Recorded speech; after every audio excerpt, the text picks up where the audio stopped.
So I kind of understood it. I had a sync deal on the table, and it was just the masters of how much they wanted to own that kind of like took me. I had a lawyer and they was like, let's run from that. But I understand because they wanted it for a certain term. The term was like a certain amount of years, and then they had the residual years after that they can still recoup. You know what I mean? So I get it. I get the waiting game. I get it. I understand it. And the thing about sync too, man, is every deal is different. Almost every deal is different. There's no deal that's the same, especially when we may be dealing with a budget, right? We may be working on a catalog for someone else, right? Like I always, last 3-4 years, I've worked on this Fox Sports catalog. Okay. And every year those deals have been different. You know what I'm saying? They haven't been the same. You would think, oh, every year's gonna be the same, but it isn't. Every deal is different. I'll give you examples of the deals. And let me tell you something. In the sync world, owning the masters ain't a big deal, bro. Yeah. Because like unless the record soars off and becomes a hit on the radio or comes a hit on DSPs and stuff and digital streaming platforms. I always say that because some people don't know what I mean when I say DSPs. It don't matter.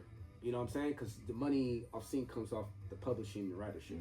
You know what I'm saying? Yeah. And so some deals we'll see, we'll get 50%. Like one of the deals that I would say the last 4 or 5 songs that we got placed, our deal is 50% master, 50% publishing. We own all the ridership. That's a great contract. Yeah, that's a great deal. Other deals that I've had is I own no masters, I own no publishing. I get an upfront fee. I own all my rider share. Oh, that's beautiful too. Yeah, upfront. The upfront always helps. Yeah, exactly. There's deals where I ain't get no master, no publishing, no rider share, but I got a nice ass 6-figure upfront check. You know what I'm saying? Yeah. Like, so every deal is different, and in the sync world, people don't like, who's not used to it, they don't like that. You know, everybody, we live in this society now where everybody, because they have educated themselves on the business, people think they need to own 100% of something. And my thing is, what you gonna own 100% of nothing? You know what I'm saying? Like, or you gonna own 3% of something that's gonna generate millions of dollars over time. Yeah.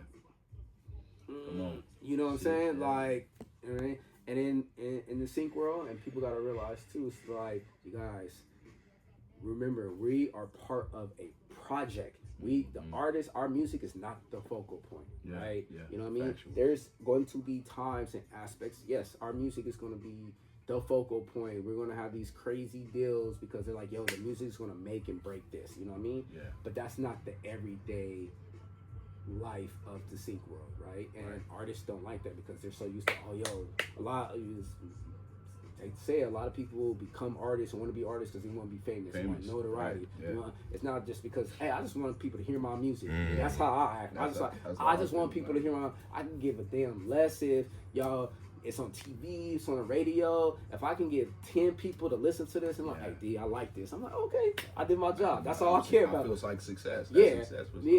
So, you know, understanding that aspect of it will make the business easier. I tell people it's a black and white business, the sync world. You know what I mean? It's either you write the songs that they want, they get it placed, and then we gonna make money, right? That's it. And the good thing about sync is once it gets synced, you're about to make money for the rest of your life. You know what I mean? Yeah. That's the difference when you're making music for the radio and all that stuff. Exactly. Like at some point, your song, unless you like the top artist or your song is a song that is transcending your song, it's gonna have a short shelf life, right? We all probably could think of songs that we like and we're like, yo, never hear that. I never hear that song on the radio. That was tight.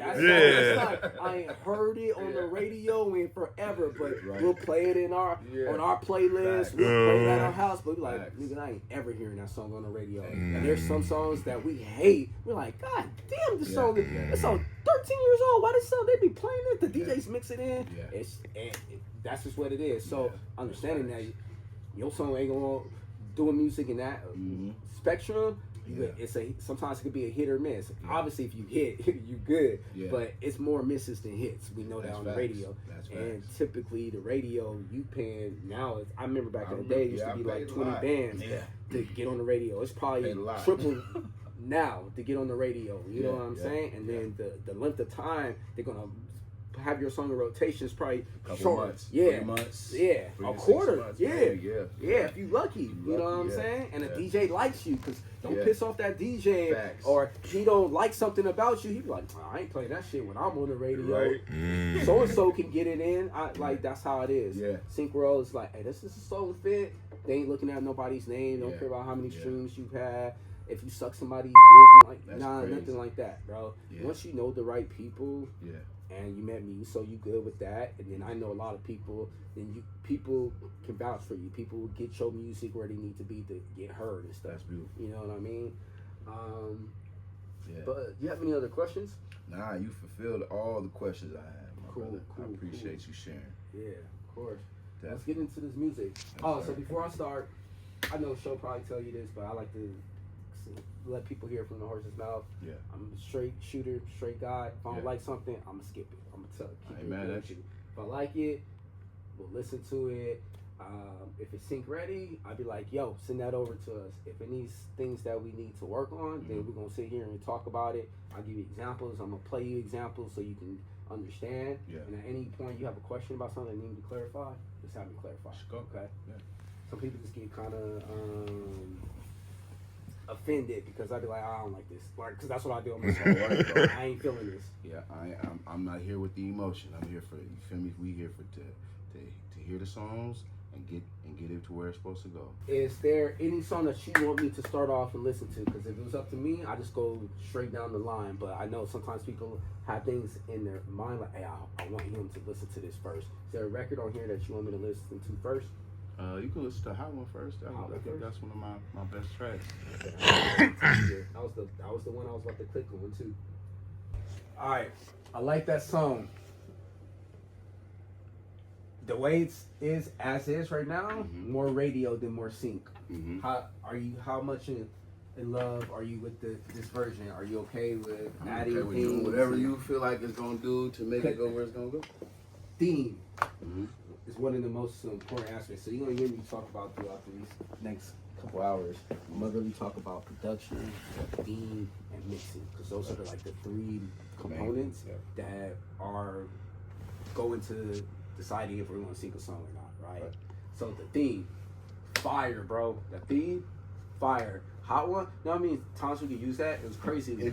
Insane. We had a brief for a KFC commercial last year, and they were literally looking for songs that had Hot Ones, right? Yeah. And this dude I actually know, he got the placement, and he literally has Hot Ones in his song. Yeah. And it made me think, and I'm like, damn, this motherfucker had that. Look, when I made the song, I hit up Hot Ones, the TV show. Oh yeah. I was like, I got the song. I need to. I've been thinking sync with the song the whole time, you know what I mean? So whatever you feel it needs to go, I'm with it, bro. So what we need to do is we need to add layers to the production, right? It's very simplistic, the production, but we need to have layers, right? The main thing when we're looking for songs to place, right? We're trying to get a song where we can use the song as many times as we want to in the show. I got 3 different versions of that song.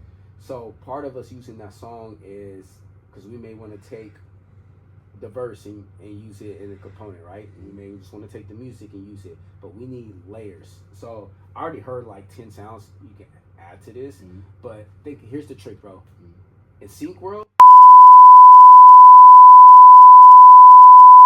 your cue. A music supervisor, a coordinator, director, they get bored. Like, all right, play the next record. Okay. So go back. Who produced this? Distinct Beats. Distinct Beats. Go back to Distinct Beats. Listen to the live version. Okay.